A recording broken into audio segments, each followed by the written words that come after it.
आलोक जी नमस्कार। प्रयागराज की आवाज़ ये चैनल आपका स्वागत और अभिनंदन करता है। आपसे कुछ सवाल हम पूछने आए हैं। ये बताएं कि आगामी 2027 का चुनाव आने वाला है।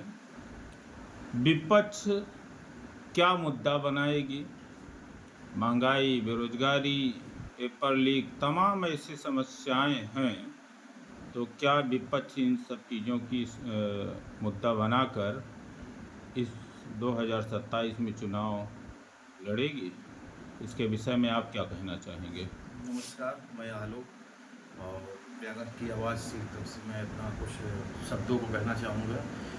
जहाँ तक कि हम देख रहे हैं बीजेपी जिस तरह से सत्ता परिवर्तन कर रही है, बल, छल, दल सब कुछ मिला के, साम, दाम, दंड, भेद, तो उस हिसाब से हमको विपक्ष कहीं खड़ा होता दिख नहीं रहा है। अब आते हैं बात हम करते हैं यूपी के, जो आगामी चुनाव होना है 2027 में। इसमें अखिलेश यादव जी से मैं निवेदन करूंगा कि एक विपक्ष बहुत ही मजबूत के रूप में आप इस समय खड़े हैं और आप लड़ सकते हैं, कर सकते हैं, लेकिन कहीं न कहीं हमें एक खामियां देखने को मिलती है कि जो भी आपके ही वर्ग से आते हैं या जो और भी वर्ग हैं, जब वो आपके साथ खड़े होते हैं तो उनके ऊपर कार्रवाई होती है। तो वहाँ पे वो पीछे होते हैं, उनके बच्चों को एनकाउंटर हो जाता है, उनको प्रताड़ित करते हैं, उनको जो है कहीं न कहीं उनका विकास होने से रोकते हैं। तो हमने इसे देखा कि आप कार्यकर्ता जो आपके लिए खड़े होंगे, लड़ेंगे, अगर ऐसे 3-3 लाख हमारे सेंट्रल फोर्सेस खड़े करके ये बीजेपी चुनाव लड़ेगी, तो वहाँ कार्यकर्ता अगर आगे खड़ा होगा, जाएगा, तो वो सिर्फ लाठियाँ खाएगा। तो इसका तोड़ आपको निकालना पड़ेगा, क्योंकि अगर कोई भी सेंट्रल फोर्स कहीं भी लग जाएगी, कुछ हो जाएगा, पूरे के पूरे गांव को हाईजैक कर लिया जाता है, चुनाव में वोट डाल ही नहीं पाएंगे, तो आप कैसे जीतेंगे? तो हम यही कहेंगे कि इन सब को देखिए, समझिए, और अगर हो सके तो आप आंदोलन छेड़िए, रोड पे उतरिए। और जैसे कि इसमें गाय रक्षा के लिए हमारे शंकराचार्य पूजनीय भगवान जो कि रोड पे चल चुके हैं और इसमें वो संघर्ष कर रहे हैं, तो मैं कहूँगा एक सनातनी और एक हिंदुत्व के नाते और आप भी उनके साथ खड़े हुए चले, क्योंकि इस समय नकली वर्सेस असली हिंदू की जो है इसमें लड़ाई चल रही है। तो बहुत सही। आप जो हैं असली में आते हैं, क्योंकि आप तो पशु पालन करने वाले जात से आते हैं, तो आपसे बड़ा कोई गाय रक्षक तो हो ही नहीं सकता, आपसे बड़ा कोई धर्मी हो ही नहीं सकता। तो आप उनका सहयोग करिए और जहाँ जहाँ वो जाए वहाँ वहाँ उनको रोड पे रुकने के लिए विवश कर रही सरकार, तो उसके खिलाफ हल्ला बोल करिए, ये सब मुद्दा बनाइए। और सरकार कहीं कहीं बैकडोर पे आएगी, सरकार आएगी तो सिर्फ धर्म के नाम पे ही आएगी, क्योंकि बीजेपी धर्म के नाम पे ही जीतती है और आपको इसका शस्त्र बनाना पड़ेगा। यही योजना आप बनाइए। और बेरोज़गारी तो है ही है, और जो है पेपर लीक तो है ही है, और जो तमाम मुद्दे हैं जो पर अपना जो है इंटरनेशनल मुद्दे हैं, जैसे कि फ्यूल है, पेट्रोल है, गैस है, ये सब मुद्दा है ही है। तो सबसे बड़ा मुद्दा मैं आपको बताना चाहूँगा कि नकली वर्सेस असली हिंदू का 2027 में मुद्दा बनाइए। और मैं ये आपसे वादा करता हूँ कि असली के नाम पे जनता आपके साथ आएगी। बहुत सही। अभिमुक्तेश्वरानंद स्वामी जो है शंकराचार्य जी ने, उन्होंने भी कहा कि इनका पोल खुल रहा है। जो गाय के नाम पे, राम के नाम पे चुनाव लड़े और जीते भी, आज वो गाय को राष्ट्रीय पशु घोषित करने में कतरा क्यों रहे हैं? जो कि पूरे देश से ये मांग उठ रही है। हिंदू भी उठा रहा है, मुस्लिम भी उठा रहा है कि राष्ट्रीय पशु घोषित किया जाए गाय को। अब किसी भी बीजेपी के नेता के मुंह से ये नहीं निकल रहा है कि वो राष्ट्रीय पशु घोषित किया जाएगा। तो इसका कारण क्या है? बिल्कुल सही क्या कहा। वजह है कि ये अब इस चीज़ से कटने लगे हैं? न तो इनके सपोर्टर, न तो इनके कोई नेता, विधायक, मंत्री कोई भी बोलने को तैयार नहीं है। तो इसका क्या वजह हो सकता है? देखिए, इसका वजह क्या है कि हमारे जो मुस्लिम भाई हैं बहुत अच्छा दिल खोल के उन्होंने जो समर्थन किया है, सहयोग किया है कि अगर हमारे हिंदू भाई के आस्था से संबंधित कोई भी जीव जंतु यानी कोई भी पशु अगर है तो हमें उस आस्था के साथ उनका समर्थन करना चाहिए। उन्होंने कहा गाय नहीं काटेंगे हम, और अन्य जीव है जो हम लोग भाई करते हैं, जो उनका धर्म कहता है वो करते हैं, उनको आज़ादी है लोकतांत्रिक देश में।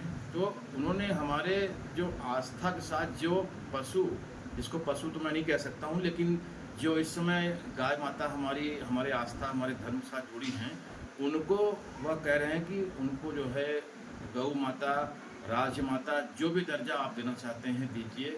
मुस्लिम भाइयों ने यह समर्थन करके बहुत अच्छा किया और मैं उनको धन्यवाद कहना चाहता हूँ।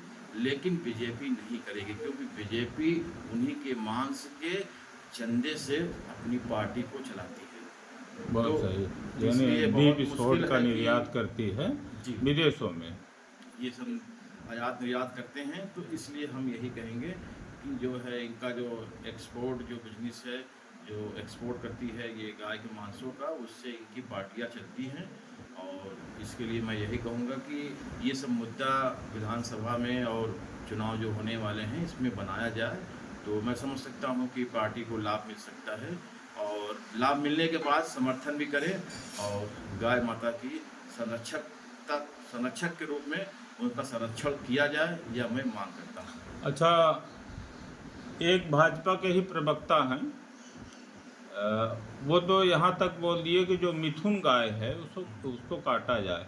अब कौन मिथुन गाय है, किसको पहचाना जाए कि कौन सी मिथुन गाय है? ठीक, एक उनके जो है मुख्यमंत्री ने कह दिया 14 साल के बाद जो गाय बीमार हो उसे काटा जा सकता है। क्या ये बताएं, हिंदू धर्म इतना कमज़ोर है कि अपनी माँ को, जो आस्था की माँ है गौ माँ, उसे जो है बुजुर्ग होने पे काटने के लिए दे दिया जाए, बीमार होने पे? हम अपनी माँ को क्या बीमार होने के बाद उसे काटने के लिए या मारने के लिए छोड़ दिया करते हैं? वही मैं भी कहना चाह रहा था कि अगर जो कह रहा था उनकी माँ बाप बूढ़े हो गए हैं, बोल दें कि 60 साल हो गए हैं, क्या उनको काट के फेंक दिया जाए? एक असम के मुख्यमंत्री बोलते हैं कि गाय को खाइए, मैं मना नहीं करता, घर के अंदर खाइए। अब सोच लीजिए इनकी ये दोगली जो नीति है ये कितना बुरा असर डाल ये रही है। इनकी दोगली नीति चली आ रही है। बंगाल के चुनाव में भगवा वस्त्र धारण करके और माथे पे तिलक लगा के मांस का सेवन करते हुए चुनाव का प्रचार कर रहे थे। ये सब दोहरी मानसिकता और दोगला मानसिकता के लोग हैं, इनकी बातें करना ही व्यर्थ है। बस यही कहूँगा कि जनता जागरूक हो जाए और अपने जो भी मुद्दे हैं, जो गंभीर मुद्दे हैं, बेरोजगारी और पेपर लीक और जो है इस समय जो पेट्रोल महंगा हो गया है, गैस महंगा हो गया है, आम आदमी के लिए जीवन जो है बहुत ही कठिन और संघर्षमय हो गया। जी धन्यवाद। हमारी अभी मिस्टर आलोक जी से बात हो रही थी और हम सवाल ही नहीं कर रहे थे दोस्तों। मैं तो अपनी भी समस्या, अपनी भी जो मन की भड़ास थी, जो तकलीफ़ था, वो भी हमने भी रखा और हमारी एक तरह से एक चर्चा हुई और कोई सवाल नहीं हुआ। तो ये दिक्कतें हैं जिसको मैं गाय की माँ को दर्जा देता हूँ, उसी गाय को कोई कह दे कि 14 साल बाद काट के खा सकते हैं या घर के अंदर खा सकते हैं या जो मिथुन गाय हो उसको काट के खा सकते हैं, तो बड़ी ही सोचने वाली बात है कि कैसे दोगलापंती है इन नेताओं का। शर्म आनी चाहिए। अब इसके आगे कुछ भी नहीं कहूँगा, तकलीफ़ें तो बहुत हैं। धन्यवाद सभी को, धन्यवाद। प्रणाम।